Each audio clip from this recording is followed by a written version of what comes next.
একদিকে নারী বলে পুরুষ চরিত্রহীন, অথচ নারী ছাড়া পুরুষ চরিত্রহীন হওয়া অসম্ভব।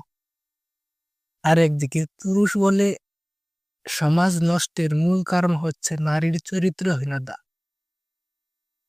অথচ নারীর চরিত্র হননে, নারীর চরিত্র নষ্ট করার পিছনে কোনো না কোনো পুরুষই দায়ী।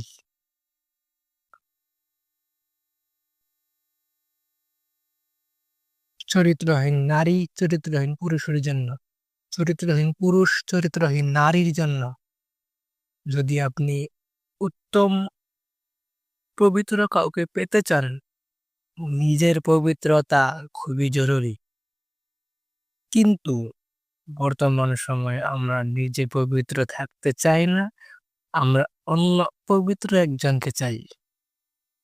আমি, আপনি সবাই শুধু পবিত্র একজনকে চাই।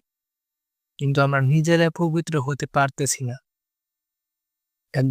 আপনার একজন স্ত্রী দরকার, পবিত্র লাগবে। নামাজি, পর্দাশীল, কারো সাথে কোনোদিন পরপুরুষের সাথে কথা বলে নাই। কিন্তু আপনি অন্য মেয়ের সাথে কথা বলেছেন বিয়ের আগে। অন্যের সাথে হারাম রিলেশনে গিয়েছেন।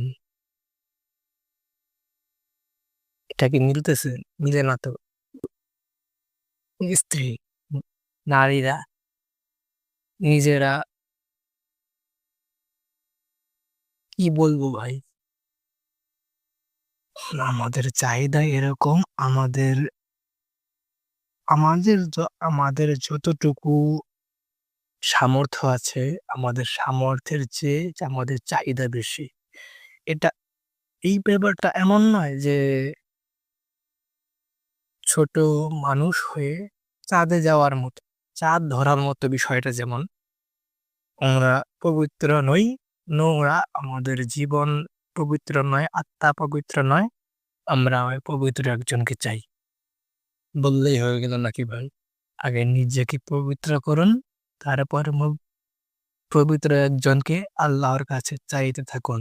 ইনশাআল্লাহ পেয়ে যাবেন।